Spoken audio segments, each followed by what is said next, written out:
Aujourd'hui, quand un tout petit enfant de 2 ans rentre dans le bus ou dans le métro, il ne croise quasiment plus de regard humain. Nous sommes tous captés par nos écrans. La révolution numérique a déferlé dans nos vies, dans nos familles, avec, comme pour tout progrès technologique, la promesse d'un monde meilleur. Plus facile pour nous. Pour le digital, il s'agissait de pouvoir communiquer tous facilement, les uns avec les autres, même à l'autre bout du monde, et d'avoir accès à la connaissance à l'infini. Tout progrès technologique interroge, mais celui-ci encore plus que les autres, car ces outils numériques se retrouvent dans toutes les mains, même dans les mains des bébés. Les neurosciences nous le rappellent. Pour se développer, le petit enfant a d'abord besoin de créer un lien fort et privilégié avec ses parents. C'est ce qu'on appelle l'attachement. La maman regarde son bébé et son bébé la regarde. Le bébé sourit et le papa lui sourit. La maman fait arreux et le bébé fait arreux. Le bébé qui pleure et qui n'est pas bien regarde son papa et le papa lui dit « Tu pleures, tu t'agites, tu veux que je te prenne dans les bras ?» Il prend son bébé dans ses bras et le bébé se sent sécurisé. Le bébé sent combien il est important aux yeux de ses parents. Il communique avec eux et c'est le début du langage. Le regard humain est un puissant stimulant du développement de l'enfant. Mais les parents sont de plus en plus sollicités par leurs écrans. Les études montrent que nous sommes en moyenne 5 heures par jour sur nos écrans en dehors du temps de travail. Il y a toutes les démarches que nous devons faire sur Internet, et puis les applications de plus en plus nombreuses. Vous avez les jeux vidéo, les réseaux sociaux, les séries que vous pouvez regarder en illimité, les tutos et les mails de votre travail qui arrivent le soir quand vous êtes en famille. Cette captation des parents par les écrans commence dès la naissance de l'enfant à la maternité. Une puéricultrice me raconte un jour qu'elle est appelée dans la chambre d'une maman qui vient d'accoucher parce que le bébé pleure. Elle rentre dans la chambre, le bébé pleure fort et la télé fonctionne fort aussi. Elle propose à la maman d'éteindre la télé. La maman n'est pas tellement contente parce qu'elle est en train de regarder sa série préférée, mais elle accepte. Puis la puéricultrice suggère que la maman propose le sein au bébé, il a peut-être faim. Et là, la maman brandit son smartphone devant la puéricultrice et lui dit « Ah, ça c'est pas possible parce que mon appli allaitement me dit que mon bébé n'a pas faim avant 1 heure. » Les laboratoires de lait infantile apposent la publicité de leurs applications au-dessus des tables allongées des maternités. Mais donc, les parents sont de plus en plus captés par leurs écrans, et la captation de l'attention des parents peut entraver le processus d'attachement, et cela peut entraîner chez les petits-enfants des troubles de la relation. Si l'enfant développe une bonne relation d'attachement, alors il va aller découvrir le monde. Et il va aller explorer le monde réel en 3 dimensions avec tous ses sens. Ceci va contribuer à ce qu'il continue son développement. Les sens, comme la vue, l'audition, le toucher, le goût, l'odorat, le mouvement, vont envoyer au cerveau des milliards d'informations. C'est chaud, c'est froid, c'est doux, c'est lourd, ça pique, ça tombe quand je le lâche, et ça tombe, et ça casse. Et puis, ça sent bon, ça sent pas bon, ça a le goût de lait ou ça a le goût de banane. Ces milliards d'informations, en arrivant au cerveau, entraînent la création de plus de 1000 nouvelles connexions cérébrales par seconde. Mais l'enfant, s'il est capté par les écrans, tout ce processus ne va pas pouvoir se faire. Le premier écran du petit enfant, c'est souvent la télévision familiale, surtout lorsqu'elle est allumée en continu au salon, ce qui est le cas chez près d'une famille sur 2. Les parents pensent que l'enfant ne regarde pas la télé, mais en fait, il ne peut s'empêcher de jeter des coups d'œil répétés vers la télé, surtout quand c'est la publicité. Puis les parents proposent des comptines, des dessins animés et des jeux éducatifs. Ils pensent que si on propose des contenus pour adultes, ce n'est pas bon pour leur bébé. Mais s'ils choisissent des contenus soi-disant adaptés, cela va éveiller son intelligence et éviter qu'il ne s'ennuie. Alors, est-ce que les petits-enfants peuvent vraiment apprendre avec un écran ? Vous avez ici une tablette éducative. Vous savez que c'est une pomme parce que vous l'avez découverte d'abord avec vos sens. Vous savez que c'est un fruit, que ça se mange, que c'est sur un arbre. Mais le petit ne peut pas découvrir ce qu'est une pomme avec une tache rouge. Il a besoin d'avoir une pomme dans les mains.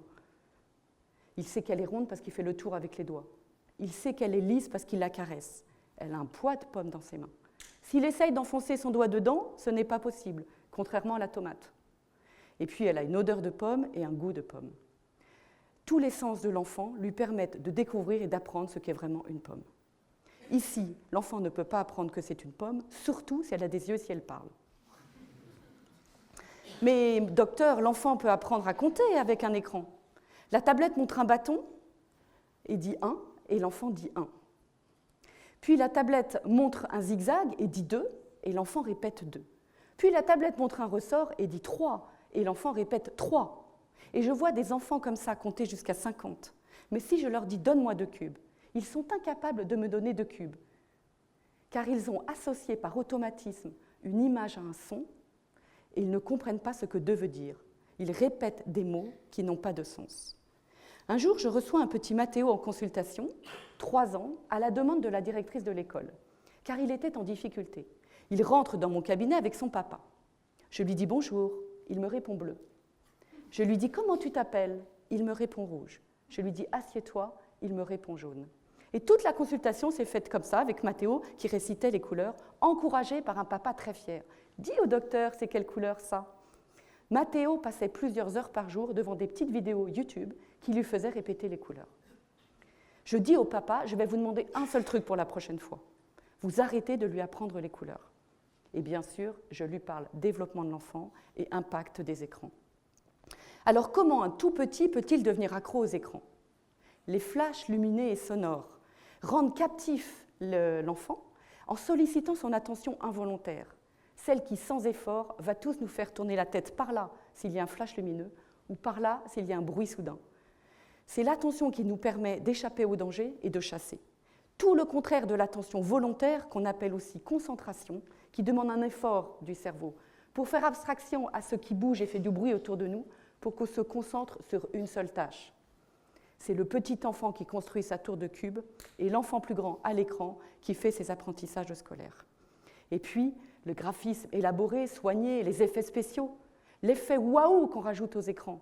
Waouh, vas-y, recommence, stimule le circuit de la récompense dans le cerveau de l'enfant qui se met à fabriquer de la dopamine, le neurotransmetteur du plaisir. Pour contrer l'emballement du circuit de la récompense, le cerveau va inhiber certains récepteurs à la dopamine. Et l'enfant, pour avoir toujours sa même dose de plaisir, va réclamer de plus en plus l'écran. L'enfant a, avec les écrans, un maximum de plaisir avec un minimum d'effort, exactement ce que recherche le cerveau humain. Très vite, il va se détourner de tous ses autres jouets et des humains qui l'entourent. Il ne va vouloir que les écrans. Il y a quelques mois, une de mes amies vient me voir avec sa fille de 5 ans, Léa. Elle avait le smartphone de sa maman à la main. Je ne dis rien. Et puis, elle était en train de faire un magnifique bateau avec une application. Je lui dis « Oh, c'est beau, mais ce serait bien que ce soit toi maintenant qui fasses ton bateau. Tu es d'accord ?» Elle est d'accord. Je vais chercher des feuilles, des crayons, et elle se met à s'appliquer avec beaucoup d'efforts à faire un bateau. Au bout de quelques minutes, elle avait dessiné des traits qui n'étaient pas très droits. On ne reconnaissait pas trop le bateau. Et puis elle se met à colorier. Ça dépasse. Elle appuie tellement fort, ça fait un trou. Au bout d'un quart d'heure, elle arrête. Je lui dis « C'est beau, c'est bien, on va l'accrocher au frigo. » Mais elle était déjà repartie sur le smartphone de sa maman. Pourquoi voulez-vous que Léa s'embête, après un quart d'heure d'effort, à faire un bateau, pas fini, mal dessiné, mal colorié, alors qu'en quelques secondes et quelques effleurements de doigts, elle fait un magnifique 3-mâts sur le smartphone de sa maman. Les écrans font à la place de l'enfant ce qui n'a aucun intérêt pour lui. Ça l'habitue à faire des activités sans effort. Or, sans effort, il n'y a aucun apprentissage possible. Et tout sera difficile à l'école. Les flashs visuels et sonores des écrans, c'est comme un bombardement sensoriel.